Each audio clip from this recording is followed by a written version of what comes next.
Hi everyone, my name is Jessica Browser and I am the founder and head counselor at Private Applications. It's actually the middle of the summer, so most of you are busy with your summer activities and you're out either working, interning, you're at a summer camp, you're doing all different things and it's great and it's exciting. But while you're out doing your work, I'm also doing mine preparing for the application season. And I get a lot of questions from students. And I thought I would do something different this summer and put together some videos that cover some frequently asked questions by the students. I was going through some emails. I pulled up some old stuff that I've talked about with students and their parents before. And so I thought I'd ask the questions again and we can go over the questions and I'll give some feedback. And you can always leave comments.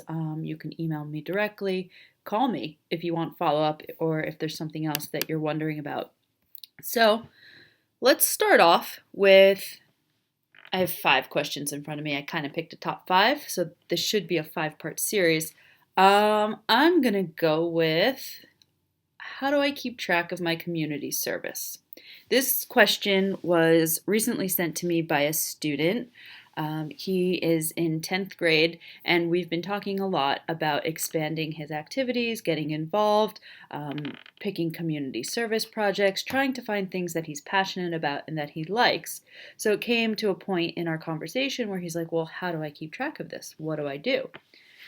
It's a really good question because a lot of you are very active and you do a lot. I have some students, although I do have some students who are on the other end of the spectrum and they don't do a lot. So some of you, your list is very big. Some of you, your list is very small.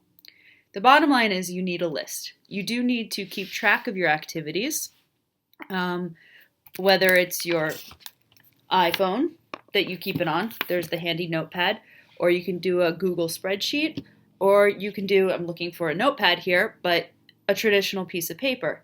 Keep track of your activities. Keep track of the dates. Keep track of the name of the organization. Keep track of the people that you worked with. These are important details that will be useful when we actually work on your applications and we put everything together.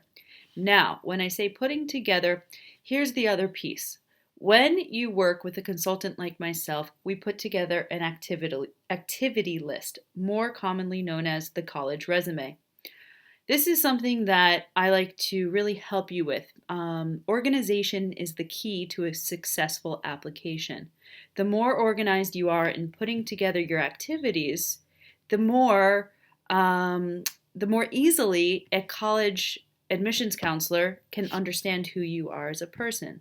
So organization is key. The organization starts by collecting a list of your involvement, and then the organization has to do with grouping together your activities.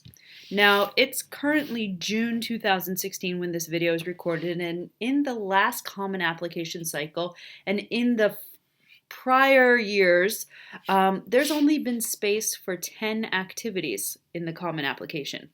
Now, if you have a little list of activities, count your activities.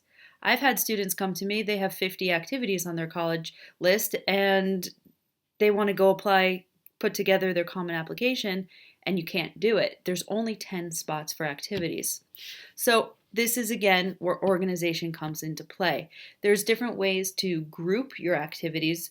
If you do have a very large list of activities, perhaps you would put church activities as one of the groupings in the common application. Another one would be baseball. Well, you might be involved with 3 different baseball teams, but unfortunately you can't give 3 different spaces to baseball in this case because you have a lot of things going on. Another way to group activities is student government. If you were the vice president one year and now you're the president, keep it together. But if you're also involved with like a pep club, a pep rally group, you can bunch it together with the student government as one activity in the Common App tab. Now, you only get 10 spots. Okay, now some of you might have only 4 activities on your resume. That's something that you should talk about with a parent, a counselor, a mentor, or even someone like myself, an admissions consultant, because we can talk about how you can do more and we can give you ideas for expanding your resume and activity list. Um, what I was going to say though is some of you have a lot, some of you have a little, and you have to put it into 10 spots on the Common App. If you have 9, that's okay. You don't have to fill out the 10. However, there's also something that really comes in handy. There, in the past couple of years, there's been a feature to upload your resume to the Common Application. So this is why we take the document really seriously. While you only get 10 spots, and yes, that could change this year. We haven't seen the new Common App for this year, but in the past it's been 10 slots.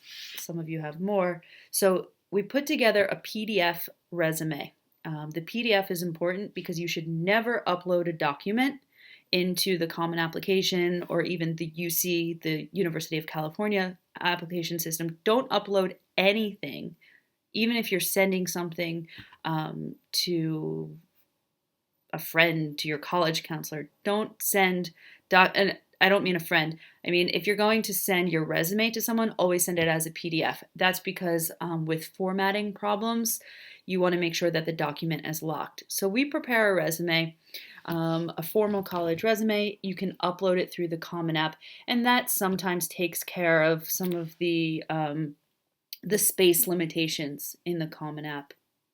And I hope that answers your question at this point. How do I keep track of community service? Well, bottom line is start with a list, then organize it, okay? Look at how many activities you have. Take a look at what can be grouped together. How can we put the information together, all of your activities, your awards, your accomplishments, your education programs, your summer workshops? How can we organize it so it makes sense, but it fits into a certain amount of space? Okay, then we turn it into a PDF document. Now, just one last tip. Don't send a 5-page PDF up into the Common Application. Maximum 2 pages. The best it should be is 1 page. And you want to know something? In the world of college advising and career advising, it's said that even the President of the United States can have a 1-page resume. It's true. Now you might be a college student or you might be a high school student, and you can have 2. It's okay, but eventually you'll get it on 1 page, and that's something that we help with here. So this was fun. I enjoyed speaking. Send me your questions, but I am going to do some more videos, push this stuff out there, and if you have any questions, comments, or just want to chat, give us a ring. Our contact information is all there. Bye-bye.